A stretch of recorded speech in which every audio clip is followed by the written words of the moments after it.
শেষ একটা বিষয় শুধু বলে যাব, এসআইআর বিষয়টা কি? এসআইআর বিষয়টা কি? অ্যাকচুয়ালি ভারতবর্ষের আগে 12 বার 13 বার এসআইআর হয়েছে, নির্বাচন কমিশনরা বলছে 8 বার হয়েছে, আমি এটা ধরেই চলছি।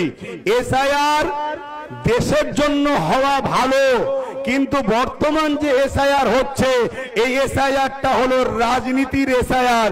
এটা আমাদের জন্য বড় ভয়ঙ্কর, দেশের জন্য ভয়ঙ্কর। এ থেকে আমাদের সবাইকে সজাগ হওয়া দরকার আছে না নাই? কিন্তু আমি আপনাদেরকে প্রশ্ন করব, এই রাজ্য সরকার কি বলেছিল? আমি বেঁচে থাকতে এসআইআর হতে, জোরে বলুন হতে, এসআইআর শুরু হয়েছে না হয়নি? তাহলে রাজ্য সরকার আজকে বলো সে বেঁচে আছে না মরে গেছে? তাহলে আজকে এসআইআর হলো কেন? এই কৈফিয়ত দেওয়া দরকার আছে না নাই? অথচ আমার ভারতবর্ষে অনেক রাজ্যে তারা তাদের বিধানসভাতে বিল পাস করে এসআইআর কে তাদের রাজ্যে রুখে দিয়েছে। আজকে মুসলমান আমরা রাজ্য সরকারকে 215টার উপরে এমএলএ দিলাম, তারাও তো বিধানসভায় বিল পাস করতে পারত যে আমার বাংলায় এসআইআর আমরা চাই না, এই বিল করা দরকার ছিল না? কিন্তু বাইরে বলছে এসআইআর হতে দেব না, যদি হয় লড়াই করব, একটা নাম বাদ গেলে ছাড়বো না।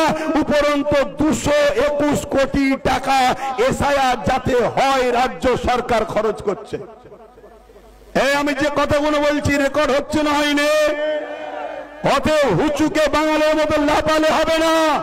তোমার মধ্যে যারা পরিমাণ যদি ইনসানিয়ত থাকে, তুমি যদি ইসলামের ঘরের সন্তান হও, তাহলে এই কথাকে যাচাই বাছাই করো, করে আব্বাস সিদ্দিকীর বিরোধী করো। তাহলে 221 কোটি টাকা এসআইআর যাতে হয় এর জন্য রাজ্য সরকার বাজেট করেছে। আর 90,000-এর কাছাকাছি লোক যাতে অফিসার এসআইআর দ্রুত করতে পারে, এই অফিসার রাজ্য সরকার নির্বাচন কমিশনারকে দিয়েছে 90,000-এর উপরে। তাহলে বলুন রাজ্য সরকার এসআইআর এর পক্ষে না বিরুদ্ধে? জোরে বলুন। কিন্তু এরপরে আপনাদেরকে বলে দেব, আপনারা ঘাবড়ে গিয়ে ভুল পদক্ষেপ নেবেন না, কাগজপত্র জড়ো করুন। কারণ আপনাদের ভোটেই যদি 21-এ কেউ সরকার হতে পারে, আপনাদের ভোটেই যদি 24-এ কেউ এমপি হতে পারে, আপনাদের ভোটেই যদি কেউ প্রধান হতে পারে, তাহলে আজ আপনাকে বাদ দেবে সেই এমএলএ, এমপি, মন্ত্রী, প্রধান দেবে আমাদের ধরা দরকার আছে না? তাই ঘাবড়ে গিয়ে কোনো ভুল পদক্ষেপ নেবেন না, কাগজ জোগাড় করুন। আর নামের একটু ভুলের জন্য অনেকে টেনশন করছে, খবরদার টেনশন করবেন না। বিশ্বাস যদি রাখেন তাহলে একটা কথা বলবো, চোখ কান খুলে রাখুন, কাগজ তৈরি রাখুন, নিজের জমি জায়গা পরিচয়পত্র যা আছে রেডি রাখুন। এতটুকু মনে রাখবেন, এই দেশ মোদি, অমিত শাহ কারো বাবাকালীন সম্পত্তি নয়। যদি কারো উপরে জুলুম হয়, আমরা পাবলিক যারা দেশকে বিজয় করেছি, আমাদের পূর্বপুরুষদের অবদান আছে, আমরা সংগঠিত ঐক্য হয়ে রাজনীতির বাইরে গিয়ে জনগণ ভারতবাসী এক হয়ে যেভাবে ব্রিটিশদের বিরুদ্ধে লড়াই হয়েছে, আবার লড়াই আমরা করব। রাজি আছে? যদি রাজি থাকেন উঠে দাঁড়ান, রাজি থাকেন উঠে দাঁড়ান, রাজি থাকেন উঠে দাঁড়ান। কিন্তু মনে রাখবেন, একটা লোক যদি জুলুম হয়, এর জন্য বিজেপি যেমন দোষী, রাজ্য সরকারও দোষী। কেন তুমি 90,000 অফিসার দিলে?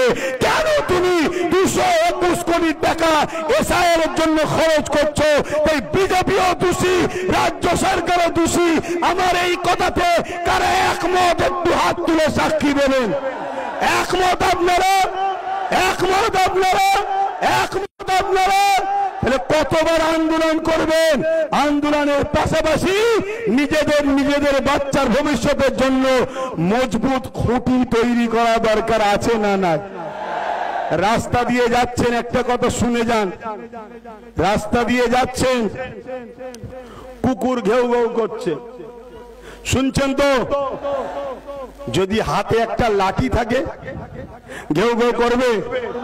জোরে বলেন। খালি হাতে আছি বলে এতিম বাচ্চাকে সবাই যেমন লুটে যায়, আমাদের কেউ নেই বলে যে যা খুশি করে যাচ্ছে। সবে একটা লাঠি হয়েছে,